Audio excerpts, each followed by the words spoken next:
E estamos recebendo mais um convidado aqui no nosso podcast, aqui na Expo Life, nosso palestrante Alexandre Marreco. Ele é neurologista médico do sono e o tema da palestra dele, os segredos do sono, o pilar esquecido da saúde plena. Muito obrigada por ter aceitado o convite aqui nesse bate-papo conosco. E eu já vou passar a bola para você, porque eu achei muito interessante quando a gente fala de saúde, a gente sempre fala de exercício físico, a gente sempre fala de alimentação, mas sono raramente a gente lembra, né?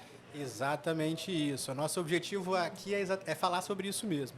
As pessoas muitas vezes levam em conta a atividade física e a alimentação como se fossem exclusivos, né? Como se fosse a única coisa necessária. Às vezes acaba deixando de dormir para treinar à noite, para acordar cedo para ir para a academia, e a gente tem que privilegiar também o nosso sono. Ele deve ser uma prioridade no nosso dia a dia. Então, dormir bem, assim como realizar atividade física e alimentação, tem que estar em conjunto para a gente ter o resultado adequado e preservar a nossa saúde. E como é que eu faço para identificar se o meu sono, por exemplo, está saudável ou não? Primeiramente, o tempo é a coisa mais fácil de a gente perceber.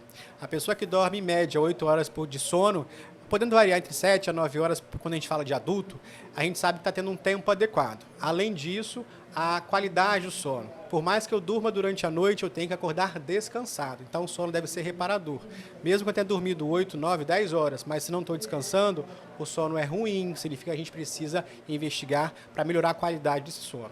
E aí, duas coisas. Primeiro, quais são os fatores, né, que existem para eu identificar se o meu sono está ruim? É porque eu estou me mexendo muito, eu acordo muitas vezes à noite. E uma outra questão que você falou de 8 a 10 horas, a gente está falando isso de um sono de um adulto, certo? Correto. E aí, quando a gente fala para crianças, adolescentes e idosos, tem pequenas diferenças que a gente tem que levar em consideração? Existe sim. Na criança varia muito, dependendo da idade da criança, principalmente quando o bebê, de um mês para o outro, já muda, né? Quem é pai e mãe sabe bem disso. E muda mesmo. Mas quando a gente está falando de idoso, a mudança não é tão grande quanto a gente imagina. 1 hora a menos. Então, entre 6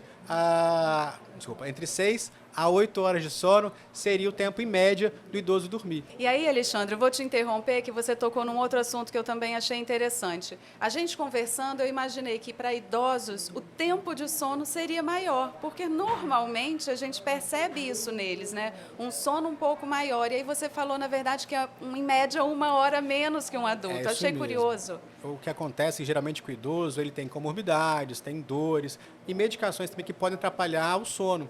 Então ele acaba tendo um sono de pior qualidade e aí no dia seguinte ele tende a dormir um pouco mais ou até ficar cochilando ao longo do dia. Então a gente tem a falsa sensação de que ele precisa de dormir muito mais. Não é isso não, ele dorme 1 hora menos, com sono de qualidade, deveria acontecer. Você falou de novo de sono de qualidade. Então, como é que eu identifico se o meu sono está ou não com qualidade?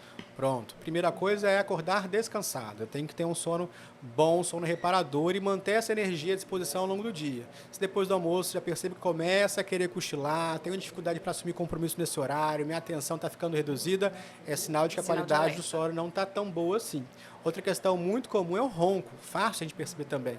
O próprio paciente às vezes ele tem dificuldade, mas quem está do lado, a esposa, o companheiro, reclama que está roncando à noite, e isso deveria ligar nosso alerta também, porque o ronco ele leva a nossa atenção para a possibilidade da apneia do sono, um distúrbio respiratório. O ar não passa na via aérea, tem uma obstrução e ele não consegue chegar no pulmão. Por conta disso, por mais tempo de sono, a qualidade é ruim. Isso deixa o paciente cansado, indisposto no dia seguinte e pode trazer uma série de prejuízos, problemas de saúde para essa pessoa também. E aí, tem um grau, assim, para me subir um alerta que me faça buscar um profissional, né? Assim, eu estou roncando muito ou qualquer ronco já precisa buscar, ou eu estou me mexendo muito, acordando muito cansado. Quando que eu tenho que buscar esse profissional? Ótimo. O ronco, mesmo leve, deveria fazer o paciente procurar um médico. Por que isso é importante? O ronco ele não é obrigatório, tá? A pessoa pode ter apneia sem roncar. Mas o ronco já é motivo que mostra para a gente que existe uma obstrução, existe uma passagem de ar dificultada. Então, esse paciente tem que procurar.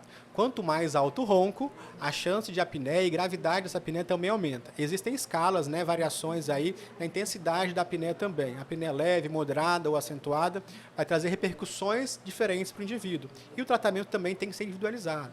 Então, é importante a gente identificar, mesmo com ronco leve, porque a gente consegue pegar esse paciente, essa situação no começo. E aí tem a chance de reverter reverter, inclusive. Se a gente vai estar esperando o ronco ficar muito alto, a pessoa ter acordado à noite com falta de ar, por exemplo, geralmente já é uma apneia grave, uma apneia que a gente consegue controlar, né, com medicação, com tratamento, mas não consegue mais reverter. Então, a gente vai precisar de muito mais de formas, de a gente ser muito mais ativo para conseguir controlar do que se tivesse pego lá no começo. Você falou sobre controle, né? Quando a gente fala sobre isso, é tratamento, esse tratamento para reverter ou para controlar, vai depender aí, né, em que escala esse problema está. Isso envolve medicamento? Então, tem medicações, na verdade, que podem piorar o ronco e a apneia. Esse é o nosso grande alerta. O que é muito comum são os benzodiazepínicos. Então, clonazepam, famoso Rivotril, alprazolam são medicações que obstruem ainda mais a via aérea. Elas relaxam a musculatura da via aérea e o ar tem mais dificuldade para passar.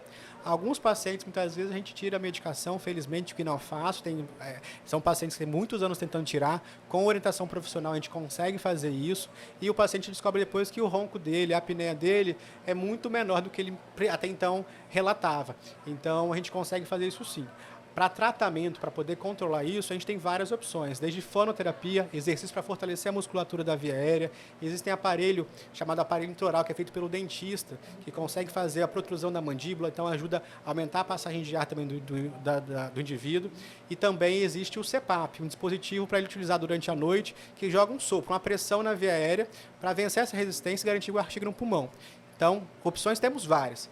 A gente tem que identificar qual é o perfil do paciente para descobrir o melhor tratamento para ele. E aí você falou de todos esses exemplos, essas questões, elas estavam relacionadas à apneia e ao ronco. Isso. Mas aí eu também posso ter um sono muito ruim, eu tenho diversos despertares, não consigo voltar a dormir, ou então me mexo demais. Para isso também a gente tem um tratamento, né, nessa mesma linha, sim, com ou sim. sem medicamento, vai depender? Exatamente. Temos tratamento farmacológico, medicação e não farmacológico. A primeira linha, em geral, é o tratamento não farmacológico.